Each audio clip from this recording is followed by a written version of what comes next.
let's get into this next match. It is a Master Yi deck. Let's go ahead and get into the deck list. We're going to take a look at Jax Jax. is going to be the opponent. Same colors, green-orange, but this one mostly focused around the gears, even more so than the modern Yi decks, which have adopted the Trinity Forces. Some of them adopted the Guardian Angels. Jax is all about these equipments. Your Grandmaster at Arms Legend allows you to attach your equipments either for an energy cost if they're unequipped, or just for free if you're moving them around between units. It allows you to dodge the power cost of the equipments, which is kind of the downside of a lot of equipments, is that you have to de-ramp your runes. Jax gets around that. So you're going to use things like the Trinity Force GA, the Brutalizer, also an important one right here. They did recently change Jax in the new rules update. It used to be ruled that you can unequip and then re-equip an equipment to the same unit. So Brutalizer was crazy good in Jax. You can no longer do that. It's a more honest build of Jax. That's what I'm calling it. We're on honest Jax now.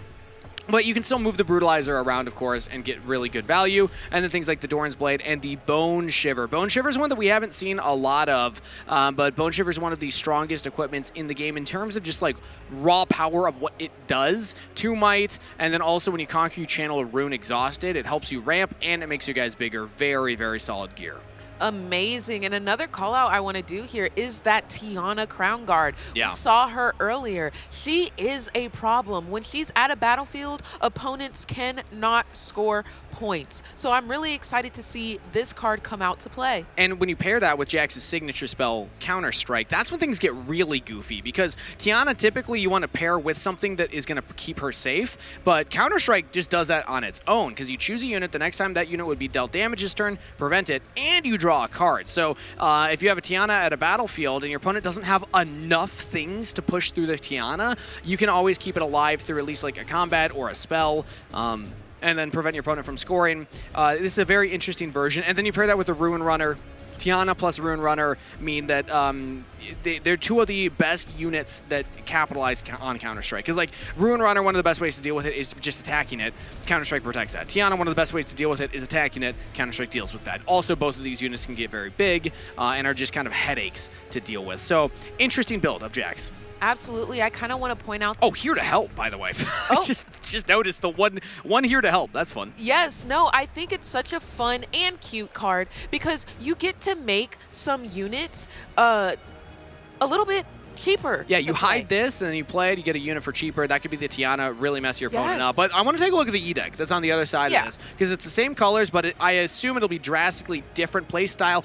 And it is no Trinity Force in this E deck. This looks a little more standard Yi, I feel like, before we saw Spirit Forge. We don't have the Aurora, though. There's no Aurora in this deck. It kind of looks like a mid-range Origin take on the Yi. You don't have the Trinity Force, but you do have the Ruin Runners, and you do have the Aurelias and the Stella Core. And so we vamped it up with more stuff. We're still on the Clockwork Keepers. We're on 3 Lonely Poros, so this is a unit-heavy Master Yi list with just a lot of buffs. We got on Guards, we got Punch First, we got Disciplines, we got Challenges, we got Thought. We got every, like, combat, orange and green. Yeah, let's just cycle through all of them. Like, just cycle through all the buffs. Because all of these are going to be very impactful at just protecting and utilizing your units as additional resources.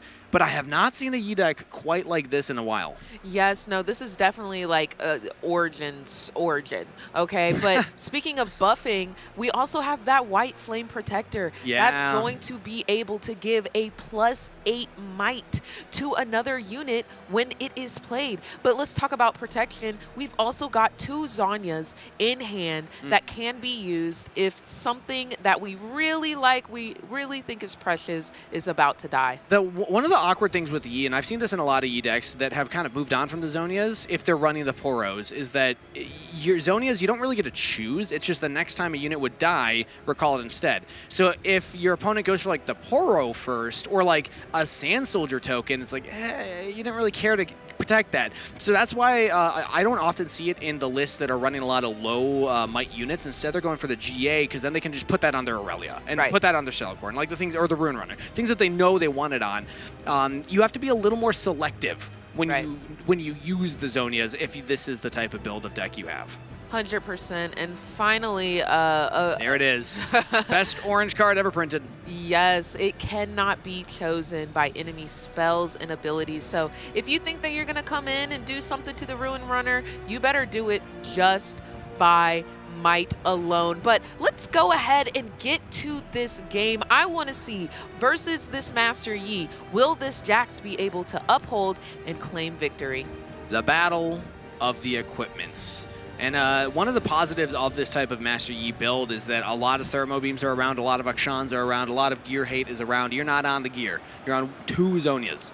You're not actually giving your opponent a lot of value. And even if they don't see a Trinity Force, I imagine a lot of red decks would still side deck Thermo Beam against you regardless, because they're like, oh, he just didn't draw the Trinity Force. So interesting to see. I mean, I don't imagine that the Jax will have much of that, other than maybe Akshan, actually. He might have Akshans on the side and then side those in, and they might not be as much value. You still have Weapon Master, so you get some value out of them. That's the... Akshan's such a fun card, but I can talk about that for a while. We're ready for game 1. We're ready for game 1. We're going to go ahead and see if we're going to be mulliganing. We've got a first mate. I see on the side of the Master Yi, we got a GA, a Discipline, and a Defy. The audience at home could not see this, but I love that you leaned to the right to try and peek. I did. McCade? I'm going to call him McCade. Macad. Well, I'm going to assume the 3's an E, kind of like Charmers is. Oh, yeah. I was thinking Macad cubed. Well, again, we have a lot of questions about the names of the players up there. But regardless, you tried to lean to look at the hand. I love that. Just, you know. But we're getting started conceptually, here. You know? Yeah. Okay, Lonely Poro, good start. The Lonely Poro, good start with the 2 exhausted on the side of McCade, cubed. I'm sticking with Poro. McCade. I was right on Johannes. I'm going to stick with McCade here. I'm going to believe you. As we have both Lonely Poros coming out. Now, the Lonely Poro on the side of the Master Yi is now ready, as it has been passed back to him. And we're going to move in for a Raven Bloom Conservatory Conquer, and that is going to go through. So he is going to score First Blood. Cool adaptation with the battlefield. I didn't notice this during the deck build, or the deck preview, but Ravenbloom Conservatory in a spell-heavy E list. You have the 1 unit out there. When it defends, you have a high chance of getting a Discipline, an On Guard, a Punch First, a Charm, like all these things, a Challenge, all these spells. A lot of spells in the deck. And also going first for the Yi, you get to establish your bigger units, take control of the board. Yeah, and I mean, both of these players are 5-0, so you know, like, he's been in the stew cooking up just a little bit. The Lonely Poro on the side of BlueFly is going to go ahead and conquer Orange Forge and get the first point. I know there's going to be some confusion here shortly on which Lonely Poro is whose, because we've got 3 on the board. You know how I'm going to differentiate? How? One's got blue around it, the other's got black around it. That is true. Absolutely. I love the sleeves. Both. Although the problem is that the black... Oh, I'm just noticing the black sleeves have blue on the other side. Yeah. So there's a lot of blue. And, like, it's low-key almost the same color blue. One's a lighter blue, one's a darker blue. But, you know, we're in here working. I think I see a Punch First in store. I just want to keep a mental note of these just in case. We're going in for the Lonely Poros. They're both going to just let those die, and they're both going to draw off of that. I think they're both happy. Yeah, and if you're McCade, you now get to establish another unit. Now that Jackson's to go out to the Orange Forge, and there's the Ruin Runner. Oof. I don't know how much value it'll get in this specific matchup. I guess it can't be challenged if the Jax is on that, but there's not a lot of things that, like, green-orange outside of, like, challenge and charm that they're going to have that's going to target you. Yeah, exactly. Jack's going in, though, for Orange Forge to get another conquer point. It looks like we're doing a lot of conquering in this first couple of moments here with these lower units. And let's see, I think we're about to make a play. There is a Trinity Force in hand. Might be able to see something come out.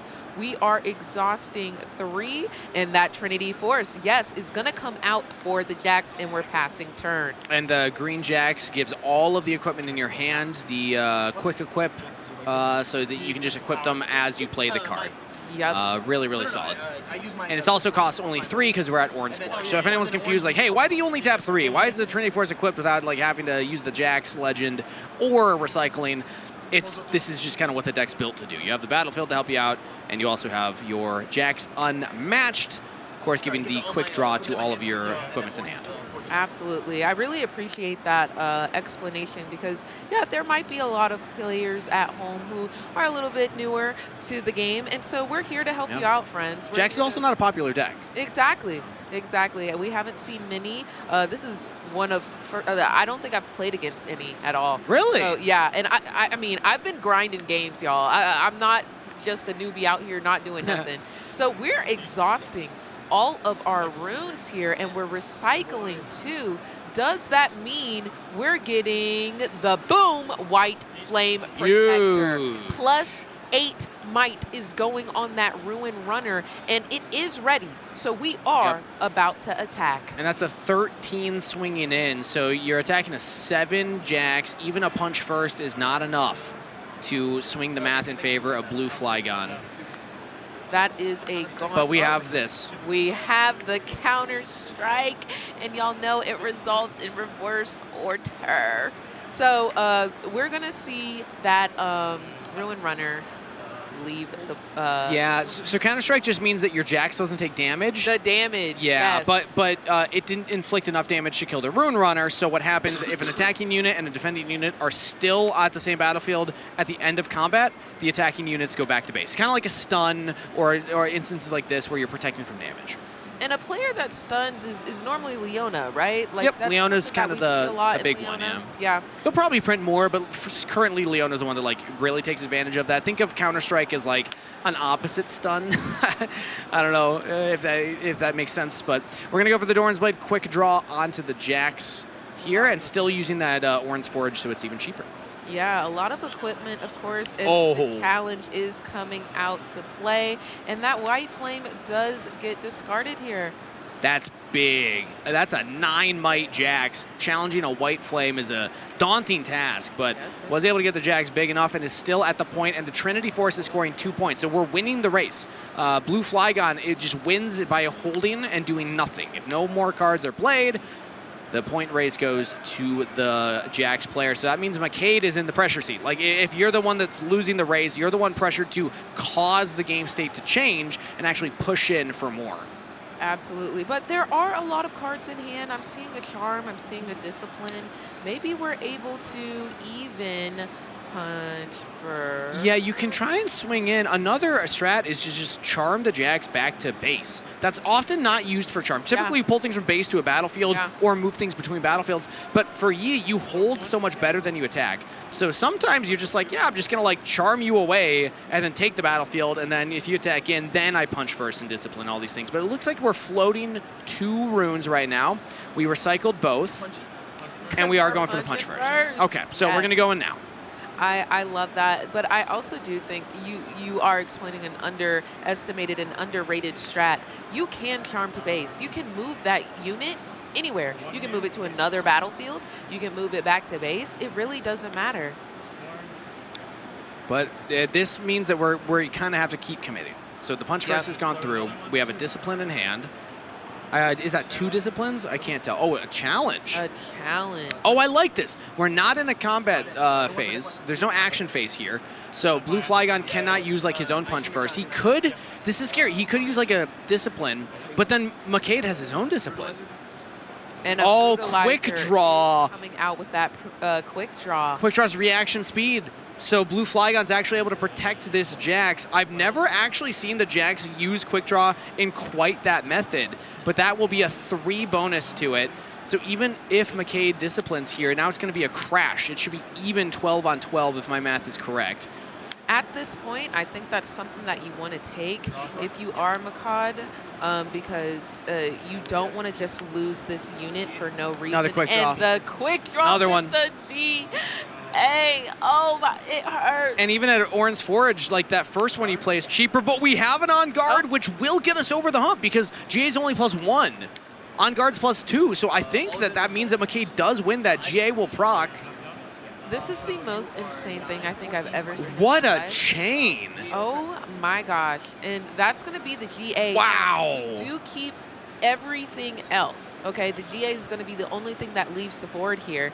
And we're going to go in and conquer with that Ruin Runner. and this gets the Trinity Force off of the point, which means the BlueFlygon will have to get it back onto a battlefield in order to be scoring double. This has extended the timer for McCade. He's no longer in the hot seat. Now it's kind of back to BlueFlygon in the hot seat. Yes, it is. And that might isn't going to go away until McCade passes his turn. And I think we're just making sure we've got our runes counted for as we decide if we want to do anything else here. I'm looking at the charm. We might want to charm in that Jax while nothing's equipped. I can't quite tell. I think it sounded like BlueFly. I can't tell what exactly was being said there. He should be healed. Yeah, the Rune Runner, I believe, should be... Even in a non-combat showdown, from my understanding, he would still heal up. And yeah, okay, so I think the Jax is just down, and then we're going to pat... Oh! Because he charmed in the Jax after that altercation. So, oh, and the Ruin Runner is gone as well. So I guess we're trading. And we're passing turn. BlueFly is going to exhaust 4 runes and bring in Stella. And 3 more are going to be exhausted, and we're bringing in a first mate. We're going to ready that Stella, and it looks like we might be going in for something. 1 more is going to be exhausted. We're tapping our Jax. And here we go. We're equipping that Trinity Force, and it looks like we're equipping that Doran's. We're doing the proper cost, and we're moving into Ravenbloom. That Lonely Poro, I do believe, is going to die because we did not draw a spell. Yep. And we're going to draw 1 off of that Lonely Poro. We also had recycled a lot from McCade. I believe that there's not many runes left here from all of the recycling that happened on that last incredible chain. And because the judges didn't say anything, I'm going to just, default to side with them. That the Rune Runner did not heal after that showdown. Again, reminder, I did fail the judge test. So anytime I question them, just remember that. All right. I am not the authority in the room by any stretch. Will do. The 4 runes are going to be exhausted, and that's going to be game 1 going over to BlueFlygon. And we're going to reset and get ready for game 2 here. There's going to be a little bit of sideboard action as we repick our battlefields. And we're just going to figure out how do we want to counter. Yeah, Aspirant's Climb is a great one to delay the game. I love that a lot of decks that you wouldn't necessarily assume want the game to go late are actually opting into this, especially these gear-heavy decks, these equipment-heavy decks, because it just gives you time to ramp them up and just get to a critical mass. Because the inherent advantage of having equipment, or gears especially, is that you equip them to your units, your unit might be dealt with, but the gears stay. They go back and you can re-equip them. So the more of those you accumulate over a game, the more advantage you can accumulate over a game. And if you extend the game by adding an extra point requirement, that is a really good advantage for the equipment-heavy decks. Alrighty, I'm just trying to take a peek-see at these first hands before we mulligan. I see a Counter-Strike, a Lucian Adorn's Blade, and I think I see... I wasn't quite sure on that last hand, but it looks like BlueFlygon is going to keep his hand while McCade does mulligan 1. We're going to go ahead and channel 2, and we're going to go ahead and drop that... Desert's Call. Desert's Call. Gonna go for the 1 Sand Soldier, not the duplicated one, but hey, it's a unit. You're happy with it. It's not quite a Lonely Poro, but it's something. All right, and we're going to then on the side of BlueFlygon, we're gonna bring in Lucian and pass the turn. McCade is going to channel his 2 runes, and we're gonna see a certain, oh, we're writing down, just trying to keep tabs on everything. And we're moving in with that Sand Soldier. We're gonna get that first point. And let's see, yep, the 4 runes are gonna be exhausted for Stella. Now, this is one of those interesting moments there because there's gonna be a lot of contesting for this Grove of the God Willow. If you hold, you draw a card. There's a world where if I'm the Master Yi player and I don't expect to hold this, I actually go for the Aspirant's Climb because you're giving your opponent the decision. Do I go in and kill the unit, Or do I get to the contested battlefield that's really exciting that I want to hold and you want to hold? So you're giving your opponent a choice and giving them a chance at misplaying, as opposed to giving them the obvious clear choice, which is, oh, I get to go to the battlefield I want to and clear your unit. So that's like one of those small little optimizations that I like to utilize whenever there's an instance like this. They don't come up that often, but it's something to think about. Yeah, absolutely. And I'm really excited to see how he handles this Lucian who is on the board. BlueFlygon only has 2 runes up.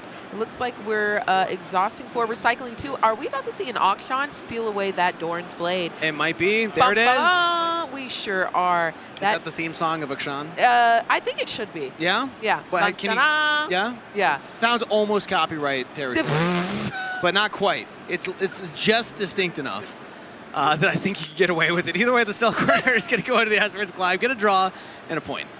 All right, we might have to We might have to workshop that. We might have to workshop that. We'll figure it out. But here we are. Lucian is just standing there by himself. We're bringing in a Clockwork Keeper. D-ramping more. Time. So we just spent 3 power from McCade's side there to establish 2 more bodies, get a draw, and steal a gear that is a temporary steal. Because once Akshan leaves the field, that gear goes back to BlueFlygon. What if he never leaves the field? Just keep Akshan in base forever. True. I mean, if you play League of Legends, he swings around. He's kind of hard to lock down. Exactly. Exactly. I'm curious to see if that is what is on the playing field. Unless we're swinging with a certainty, such certainty that he cannot die. Yeah. But BlueFlygon looks like he's about to exhaust 2 runes and go ahead and bring in another Lonely Poro. And yes, that's exactly what he's going to do. Yeah, he got the extra draw from holding at the Grove of the God Willow. Playing the Poro to base means that maybe he leaves the Lucian and he's just passing. Okay, so to me, I would read that there's a lot of buffs in his hand, like Punch First, Disciplines, things of that nature, because leaving the Lucian just signals that he's confident that that Lucian will survive, or even the Signature spell, which I did spot there. So Counter Strike can also help Lucian out. Absolutely, and all of the units are ready here on the side of McCade. We've got a couple of runes. We've got 5 runes up. Let's see what we're trying to do. We might just be mapping out a little bit, trying to make sure that we can keep everybody safe. We're going to move that Stellacorn so we can draw 1. I see 2 on That's guards. A good draw. In Wow. hand. Yes, we also have a Thwonk just in case in hand.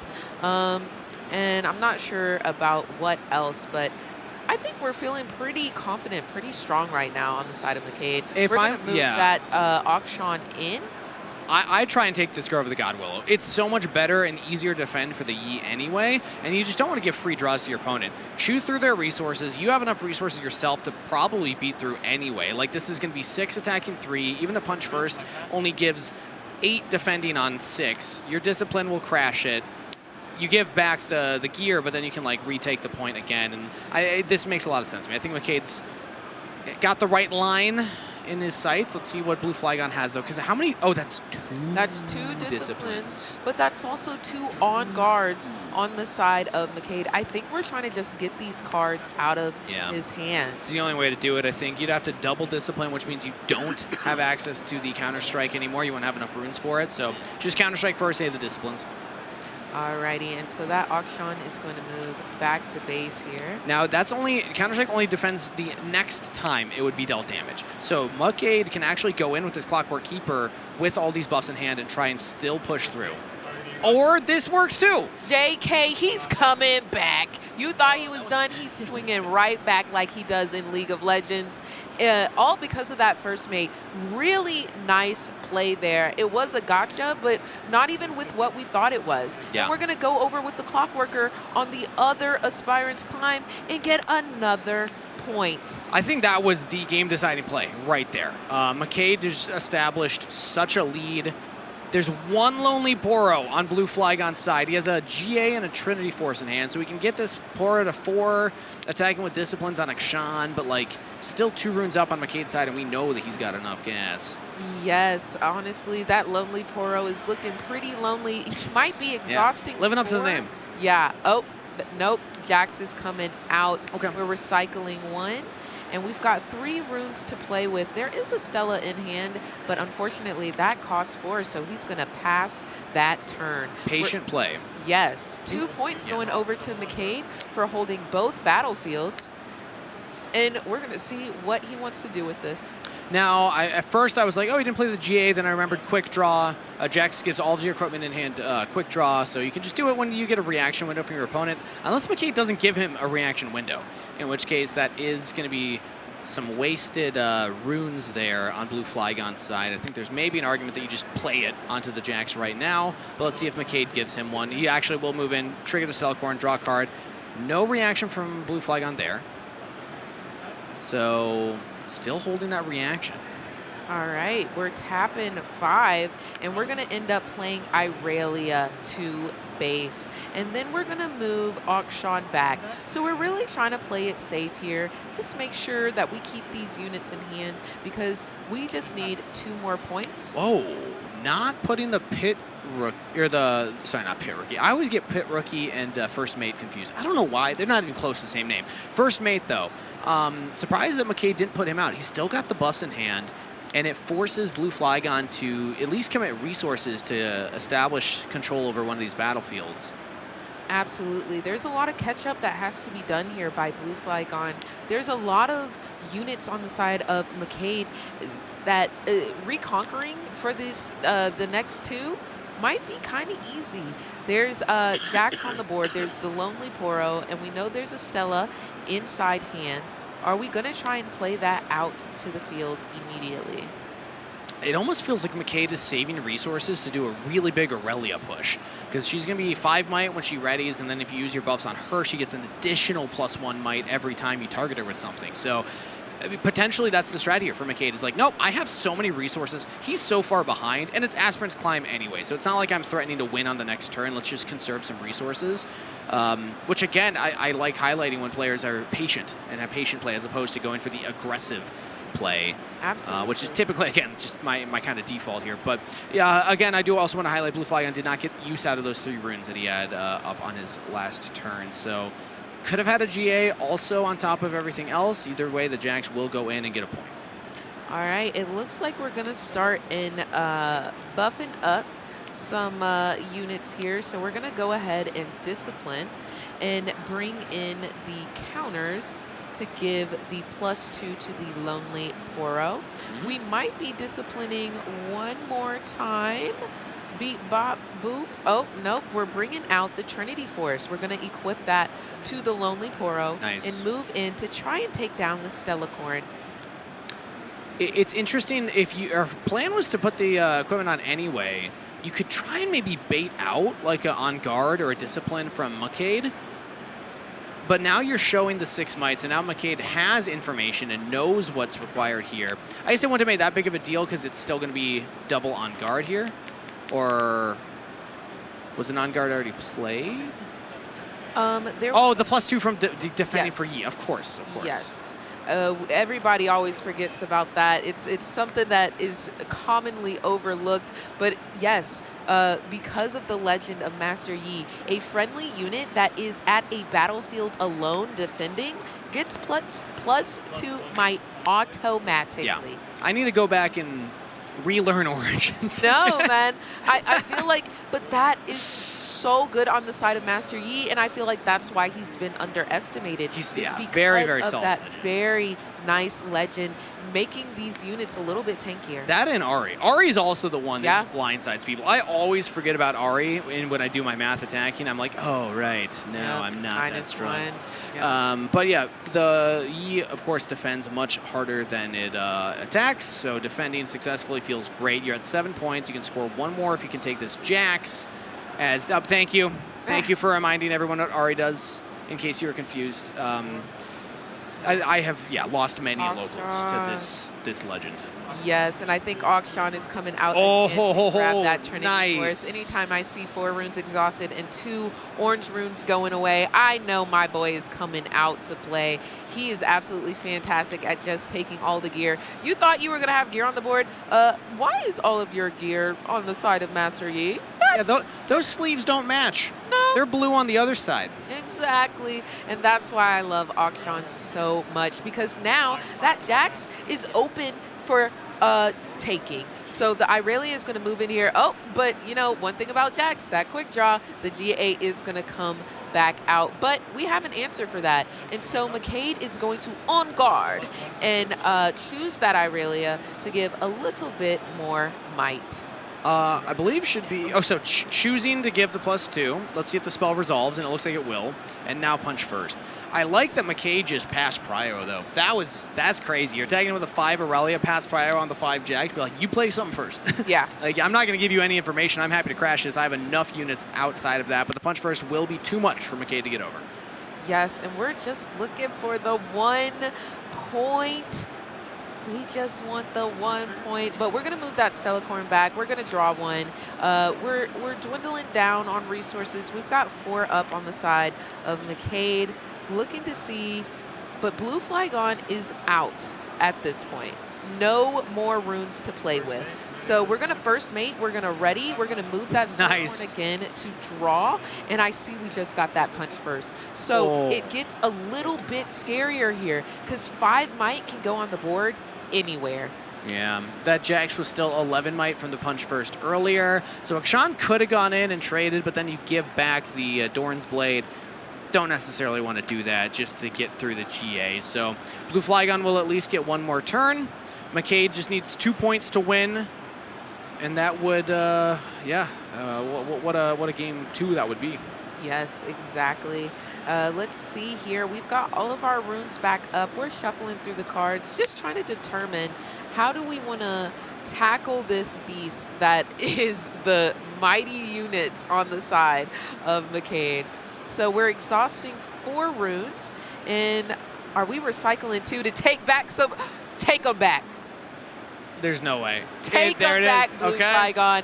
Yes, recycle those. Show him what was originally yours. The Trinity Force is coming back to the side of BlueFlygon. Do you see why I love Akshan? Now you know what's hilarious? I believe, so yes, if I pay the additional cost, move an enemy gear to your base, you control it until I leave the board. So there's a really funny sequence where if McCade kills the Akshan, oh, no, but yeah, so if we kill the Akshan leaves the board, Trinity Force should, I believe, go back to the control of McCade, even though it belongs to BlueFlygon. BlueFlygon would then have to kill the Akshan that took it originally to wrestle control back himself. Oh my gosh. It's a really funny sequence that can happen here, and the Akshans versus each other can get really wacky. But I think that McCade has so much that I don't even know if this it's going to be that relevant, because McCade just held for a point and can now just punch in for this last one. I want to ask you here, the Trinity Force has been equipped to Jax here. Why was it not automatically equipped to Akshan? It was automatically, and then he used the Jax Legend, Grandmaster at Arms, to move it to the Jax. Yes, good question, though. Good, absolutely. Oh, whoa, hey-oh.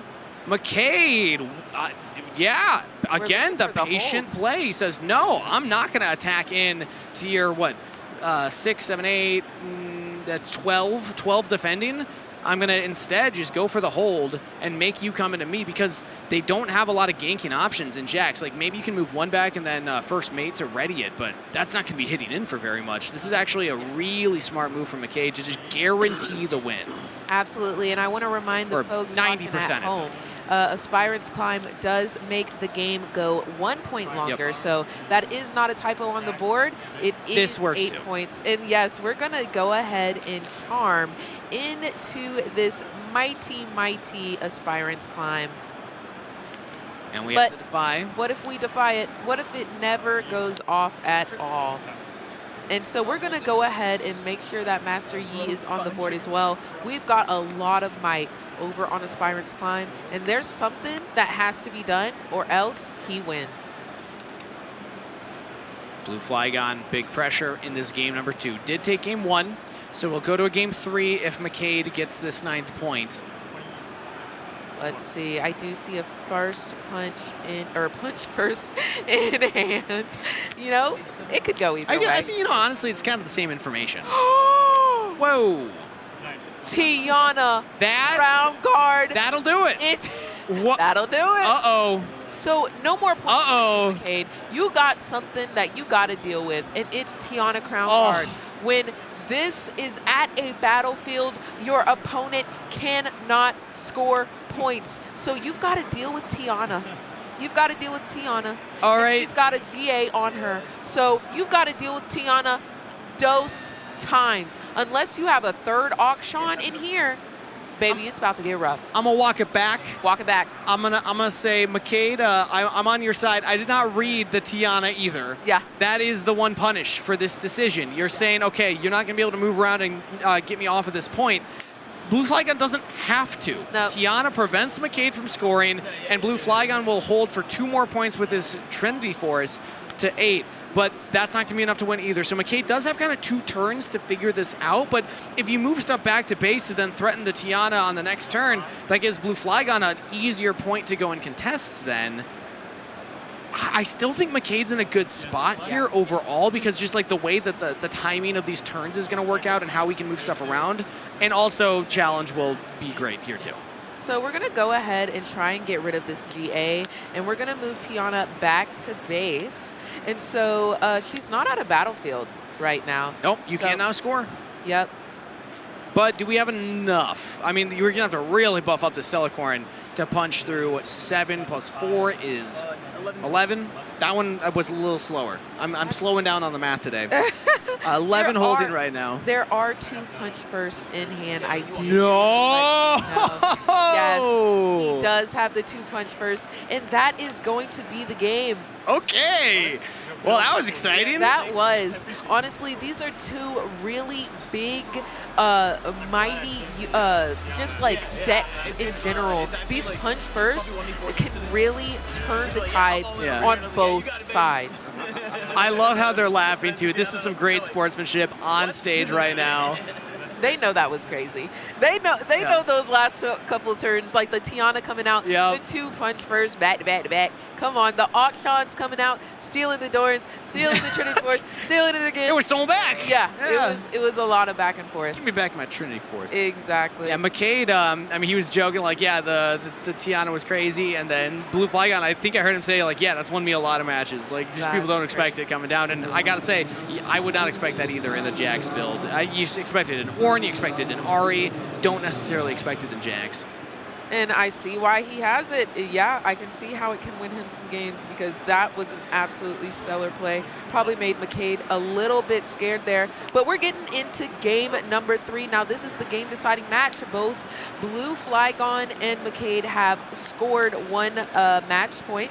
So we're going to see what comes down to happen here. Yeah. Bad start for BlueFlygon. Not getting a unit or a gear on your first turn means that you're going to be a little behind on the tempo here, as McCade does get the Lonely Poro. Okay, we're going to catch up a little bit here with 2 Sand Soldiers. I'm going to imagine that BlueFlygon didn't have that last turn. Otherwise, you probably just throw it out there so that you can try and get the point advantage. But either way, it's going to be McCade getting on the battlefield 1 turn earlier.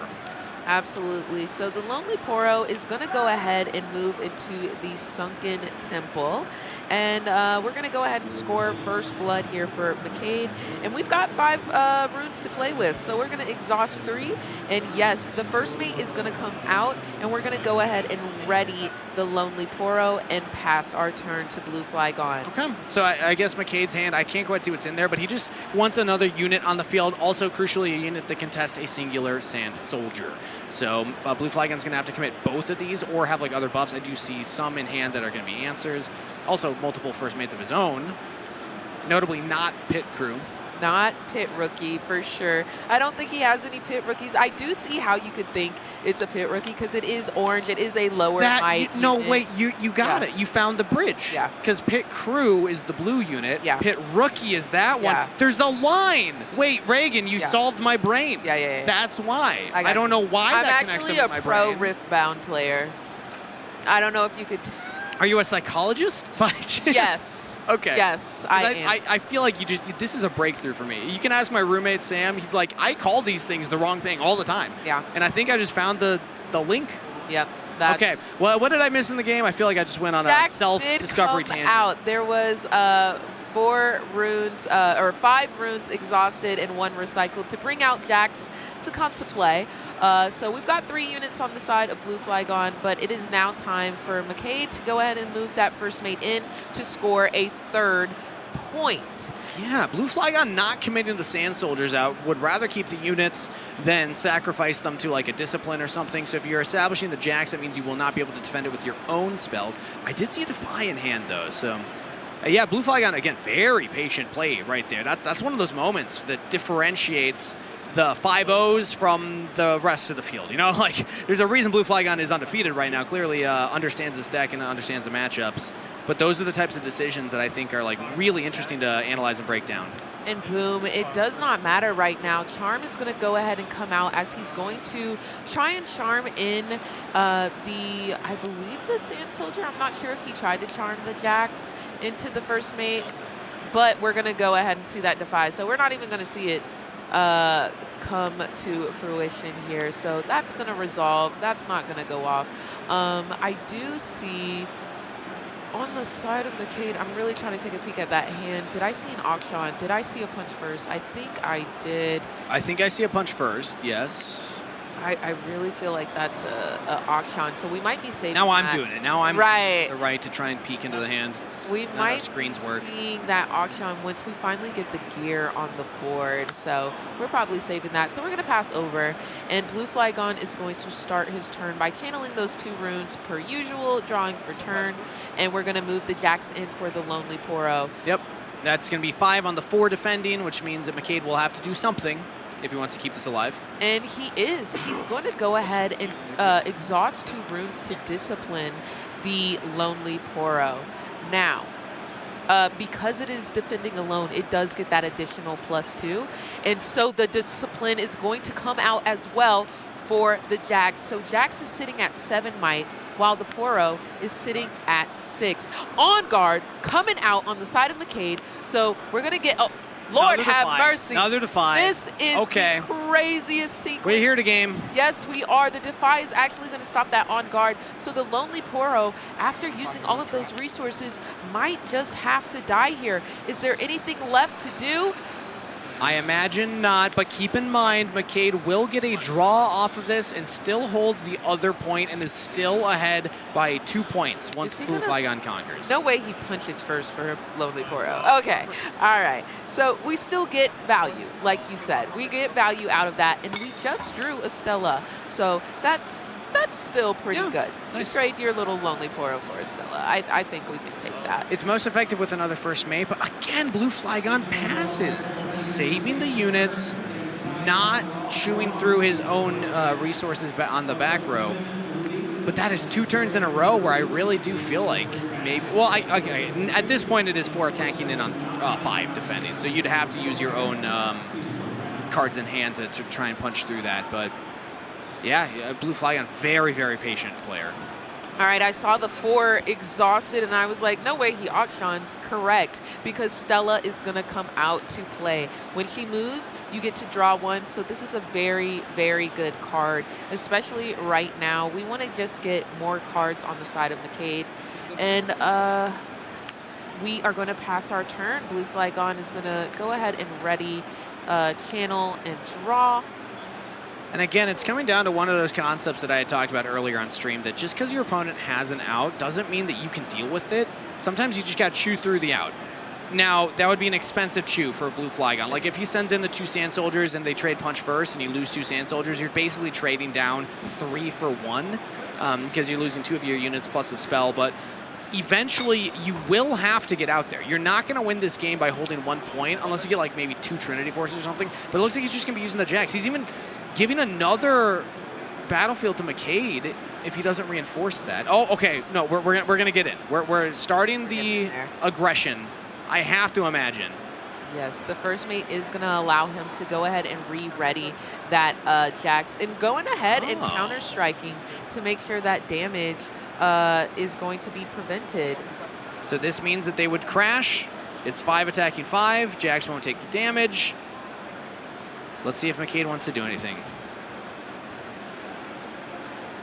Now keep in mind, we know that both of these players have punch first. It would just still be a trade of punch first and still the first mate, I almost said pit crew again, still the first mate would go down, Jax would not. Yes, I also kind of just want to point out all of BlueFlygon's runes, I don't know if it matters right now, are orange, but we're getting the thwonk. That works too. So we're going to stop the damage from Jax as well, because that thwonk is going to stun an attacking unit. Paid the deflect cost, but well worth it. McCade will hold for a 5th point, can move the Stellacorn in for a 6th point, draw a card off of it, and then is threatening in a very, very scary position on the BlueFlygon, who now feels the pressure, now moves the Sand Soldiers in, and even develops a Lonely Poro. Yes, so he still gets to get at least 1 point here before passing his turn, but now McCade is probably going to want to move that Stellacorn to go ahead and draw after channeling these runes here. Another Stella was just drawn from a turn, but we're going to think about how do we want to play this at 5 points here. I imagine we could see the accelerated Yi. There's no runes for BlueFlygon. You can just send the Yi into the 2 Sand Soldiers, get the guaranteed point, move the Stellacorn and the first mate so that you get the Stellacorn draw and you still are defending for the +2. That's one of the lines that I'm seeing. I don't see all the cards in McCade's hand, though, so let's see what the player decides to do. I feel like every time I say, oh, they could do this, then the player's like, no, I got something much better. Yeah, no, they have been pulling out some Uno reverses for real, but it looks like as we're gearing up to make a play here, I kind of want to analyze because BlueFlygon is showing his hand here. We've got a Lonely Poro in there. Like we said, we have the punch first. Oh, well, that deck is completely turned over. I'm not seeing insight at all anymore. I think we're passing. Are we passing? I think this makes, if again, decision making, like in decision trees, oftentimes you do the thing that you know you're always going to do first, which sometimes is move the Stellacorn. But no, we are going to go for the Master Yi first instead. We're going to send it in, and then we can also get a draw off of this, which again maybe changes our decision from sending the Stellacorn in. I love it whenever you're like, okay, let's do the things that I know I want to do and get the draws before I do anything else. Although now I'm realizing, did I have them off? Is it Biomaw's Lair? No, it is Sunken Temple. Yeah, no, you're correct. But he's not going to spend the rune, so going to save it for, I assume, the punch first in hand. Still send the Stellacorn in. That's 9 defending on the Sunken Temple and 5 defending from first mate on the Biomaw's Lair, who also cannot move back. That's a good point also. I was just mentioning that you can swap them. You cannot do that with the Biomaw's Lair. Yes, cannot move from here to base is Biomaw's Lair's text there. Shout out to everybody, the people pulling these cards up, by the way. They're doing a fantastic job. Yes. They're even like, they're poking fun at us playfully. Yes. I appreciate it. Yeah. And they're also very educational with it, too. Absolutely, yo. We appreciate you. We rely on you because sometimes I forget what the text is verbatim, and you've been coming in clutch. So shout out to you.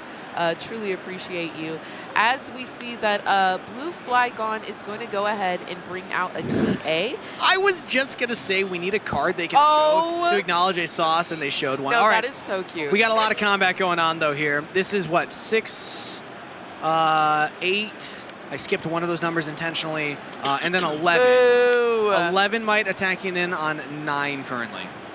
Oh my gosh, so we are going in heavy here, and we're going in strong as well, because that Guardian Angel is going to make sure if something does happen, if something that we did not plan for happens, Jax can still go home safe and sound. And we know that there's a punch first from McCade. We know that there's a punch first for BlueFlygon. They don't know that. It's all about the mind games. And it looks like McCade's maybe just going to save it. Yeah, so both of them pass priority. We're going to deal with the Guardian Angel and leave the Lonely Poro there. Lonely. Taking out the first mate instead of the Lonely Poro. So that means that there is a draw potential for BlueFlygon now. The Lonely Poro is there. Lonely. That's very, very true to the lore of Lonely Poro. Look at all the Lonely Poros. Where have they gone wrong? Where have they come from? What's the Beatles song? No? Lonely People? No? I'm so sorry. Too old a reference. Sorry, 6'7". Yeah, sorry, I forgot. about the company I'm keeping. You're so dumb for that. Oh my gosh. So the Jax is going to move into Balma's lair and go ahead and clear that, but Jax will die during the exchange because, again, a Master Yi +2 on the first mate because he was defending alone. So we've just got the first mate in the Lonely Poro on the side of BlueFlygon in terms of unoccupied units. On the side of McCade, we're going to go ahead and bring out that Irelia after exhausting 5 runes. We are seeing also, just I want to say, a beautiful game of chicken. Both of these players have had a punch first in hand for, what, 3 turns? Yep. And every time one says, pass priority, the other says, okay, pass. Bet. You know, I'm not going to play it if you're not going to play it. And eventually someone has to play one. Like, someone's got to do it. They definitely know that it's going to cancel out, but it's such an expensive spell in terms of having to recycle those 2 orange. But you also, both of these players, as you know, are running that auction. So those oranges are also going to be it's a good point, auction. actually. Yeah. So you kind of want to keep those oranges in your rune stack just in case. Now, I do think that there are auctions on the side of McCade, but there are none in the hand of BlueFlygon. And also, neither one has gears. And remember that BlueFlygon put auctions in.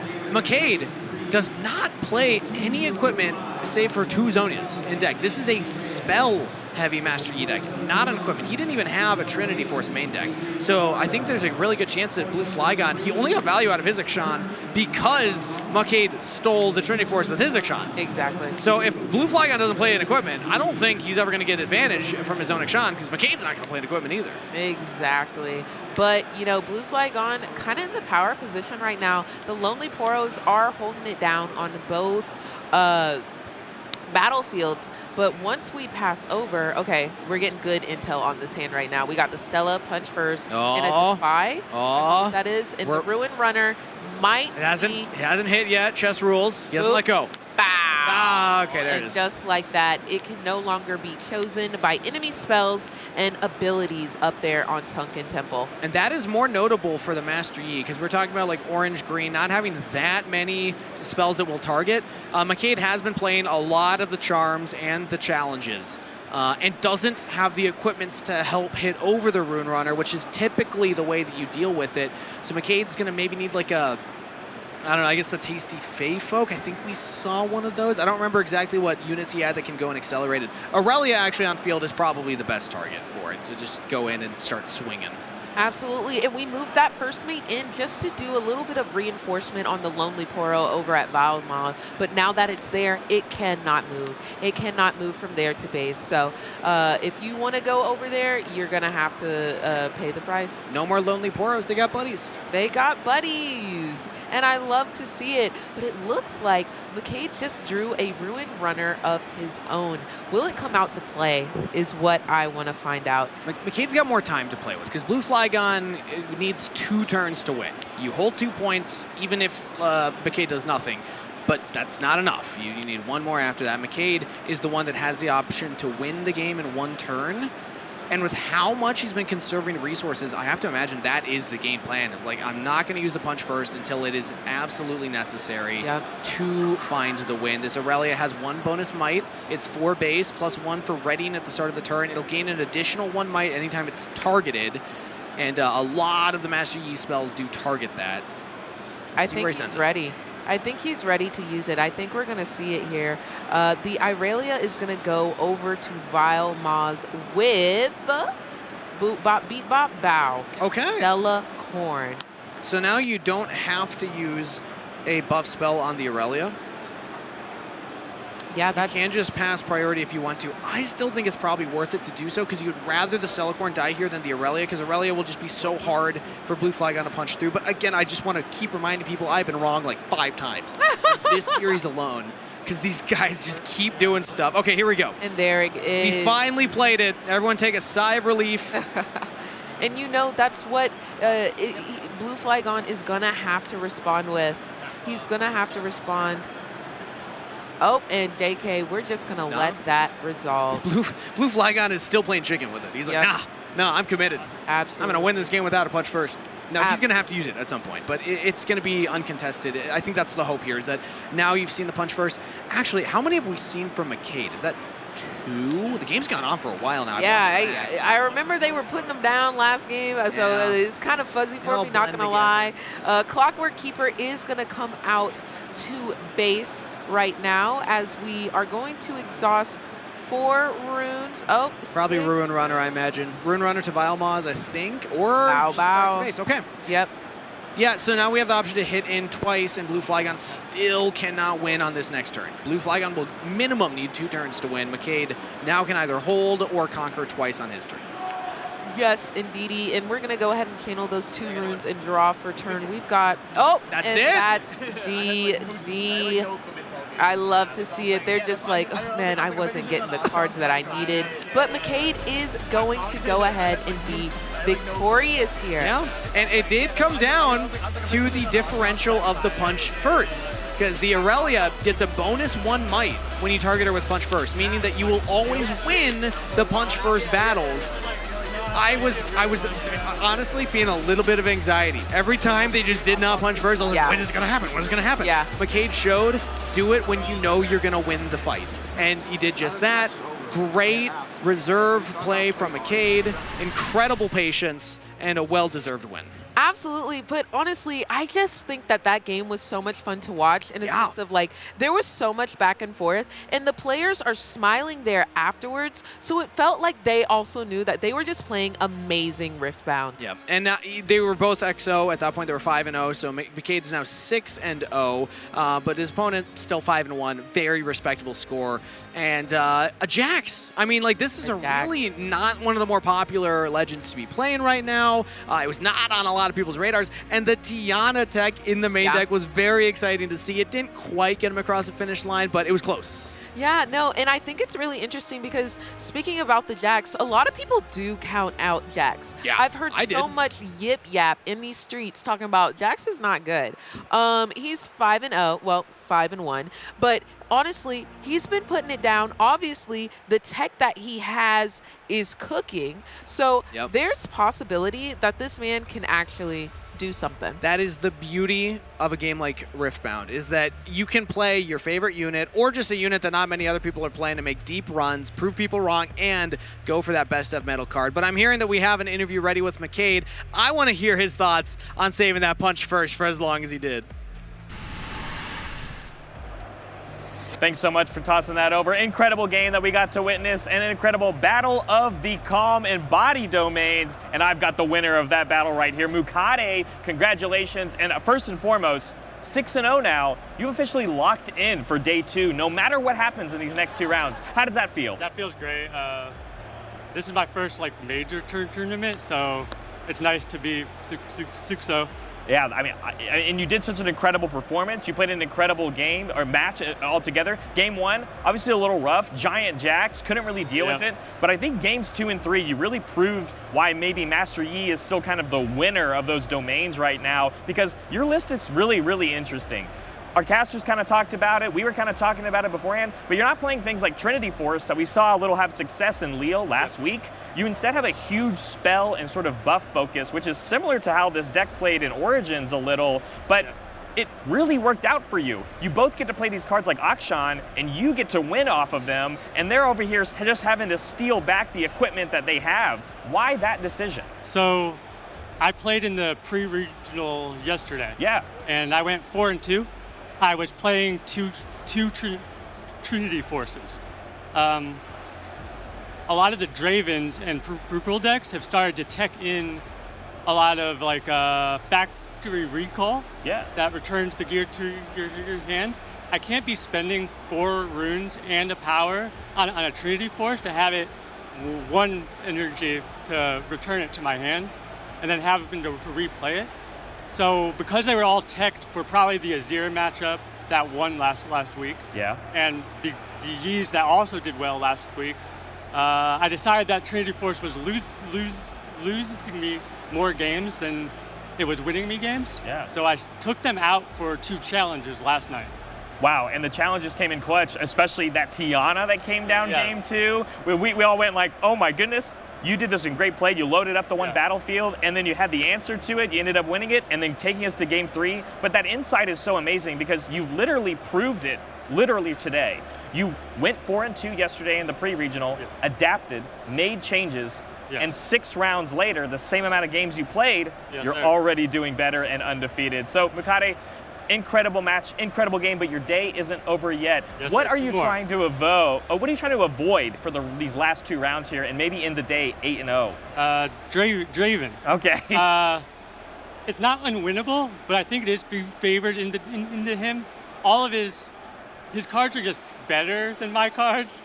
If he draws like Axe, Falling Stars, my 2 early drops, and then also has like Rebuke on my Yi turn, the game kind of just ends on the spot. I can still win it if I get ahead, but it is the one I've struggled with the most. Absolutely. Makes a lot of sense, but you proved it here in this match that you know how to punch first against the other decks that are sporting the same domains. Mukade, congrats again to your match win. Hopefully we'll see you tomorrow. Of course we will. You've already locked it in. Yes, sir. We'll send it back to the casters.